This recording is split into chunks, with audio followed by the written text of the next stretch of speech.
প্রিয় দর্শক, কুড়িগ্রামের আকাশচুম্বী এক তেঁতুল গাছ, আর সেই গাছের মগডালে দিনের পর দিন ঘোমটা দিয়ে বসে আছেন একজন গৃহবধূ। উচ্চতা প্রায় 50 থেকে 60 ফুট। যেখানে স্বাভাবিক মানুষের ওঠা তো দূরের কথা, ভয়ে হাত পা কেঁপে ওঠে। কিন্তু সাজেদা বেগম নামের এই গৃহবধূ দিব্যি বসে আছেন তেঁতুল গাছের ডালের মাথায়।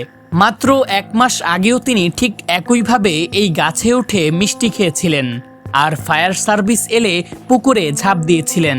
কি ঘটেছে এই রহস্যময় গ্রামে? কেন বারবার তিনি গাছের মগডালে ফিরে আসছেন?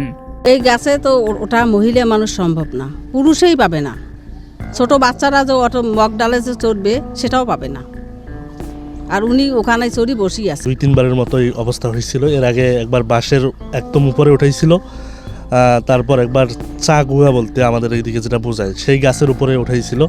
পরে ফায়ার সার্ভিসের সহায়তা নিয়ে ওনাকে নামানো হয়েছিল। দিন রাত 10টা-11টার দিকে উনি বাড়ি থেকে নাই হয়ে গেছিল।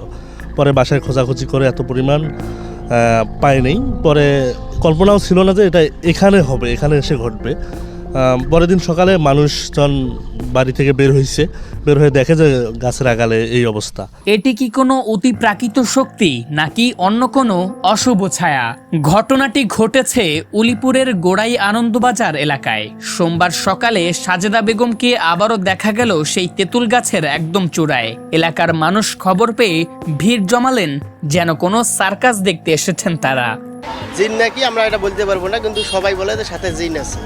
জিন আছে সাথে বাবা, আমরা মুসলমান, পরিচিত জিন ওনার সঙ্গে। এমন আজব কাণ্ড, তালা লাগাছি, ইজ্জতটা বড়, সে তালা পর্যন্ত খুলি চলে যায়। দরজা দেওয়া থাকে চতুর্পাশে, তালা কেমন করি খোলে করা পাইনি। 500 টাকা দামের তালা সেইটা। পরিবারের দাবি, সাজেদা বেগমের উপর নাকি জিনের আসর আছে। এক প্রত্যক্ষদর্শী জানালেন, আমার আসার কিছুক্ষণের মধ্যেই তিনি মগডাল থেকে নিচে নামলেন, আবার উঠে গেলেন, যেটা কোনো সুস্থ মানুষের পক্ষে সম্ভব নয়। কিন্তু কেন বারবার এমনটা ঘটছে? চিকিৎসাও কি ব্যর্থ হয়েছে? পরিবারের একজনের ভাষ্যমতে জিন নাকি স্পষ্ট বলেছে, সে যদি না ছাড়ে তবে বাংলাদেশের কোনো কবিরাজি তাকে মুক্ত করতে পারবে না। একদিকে কবিরাজি চিকিৎসা, অন্যদিকে বারবার এই অস্বাভাবিক ঘটনা। গ্রামের মানুষ এখন দিশেহারা। প্রিয় দর্শক, এই গৃহবধূর উপর কি সত্যিই কোনো অপশক্তির ছায়া আছে, নাকি এটি কোনো মানসিক সমস্যা? আপনারা কি মনে করেন? আপনার মতামত আমাদের কমেন্ট বক্সে লিখে জানান। ভিডিওটি ভালো লাগলে লাইক দিয়ে আমাদের সাথে থাকুন। এমন আরো অদ্ভুত রহস্যময় খবর পেতে আমাদের চ্যানেল ডেইলি সন্ধ্যা সাবস্ক্রাইব করে রাখুন। আবারও দেখা হবে নতুন কোনো ভিডিওতে। সেই পর্যন্ত ভালো থাকবেন, সুস্থ থাকবেন, ডেইলি সন্ধ্যার সাথে থাকবেন। আল্লাহ হাফেজ, আসসালামু আলাইকুম।